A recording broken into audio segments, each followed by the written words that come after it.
بلوچستان کے شہر تربت میں مکران کانٹریکٹر ایسوسی ایشن کے کمیٹی کے ممبر حاجی عبدالغنی بلوچ نے مکران کے ٹھیکیداروں کے ہمراہ تربت پریس کلب میں پریس کانفرنس کرتے ہوئے کہا کہ ملک میں بڑھتی ہوئی مہنگائی کی وجہ سے ٹھیکیدار طبقہ بھی متاثر ہے، اس لیے مکران سطح کا اپنی تنظیم مکران کانٹریکٹر ایسوسی ایشن بنائی ہے۔ اجلاس میں اتفاق رائے سے صدر عبدالرؤف شہزاد، جنرل سیکریٹری ظریف رند، خزانچی Haji Rustam Baloch, joint secretary Sohail Baloch, press secretary Bahram Baloch, committee کے ممبران حاجی عبدالغنی بلوچ، کے بی سعید بلوچ، نعیم کولانچی، مسرور انور، میران بلوچ، شیب مرید سلیم، شیب مرید بلوچ، سفر جلیل، میار دشتی، حاجی یوسف اور عبدالرحمان منتخب ہوئے ہیں۔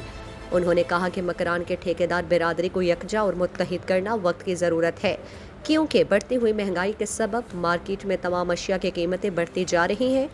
پیٹرول، مصنوعات، سیمنٹ، سریا سمیت ہر شے کی قیمتیں بڑھنے سے ٹھیکیدار برادری مشکلات اور پریشانیوں کا شکار ہے۔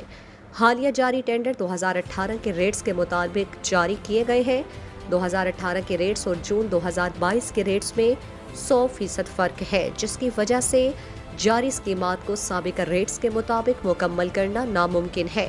اگر مہنگائی اور موجودہ ریٹس کے مطابق ٹینڈر نہیں کیے گئے تو احتجاجاً مکران کے ٹھیکیدار کام نہیں کریں گے۔ انہوں نے ایک سوال کے جواب میں کہا کہ مکران کانٹریکٹر ایسوسی ایشن ٹھیکوں کی خرید و فروخت کلچر کے خلاف کام کرے گی۔ پیپرز میں جن ٹھیکیداروں کا نام ہے وہی ٹھیکیدار کام کرے۔ دلچسپ معلومات اور خبروں سے آگاہ ہونے کے لیے Gedrosia point Facebook page, Instagram, Twitter کو فالو اور یوٹیوب چینل کو سبسکرائب کریں۔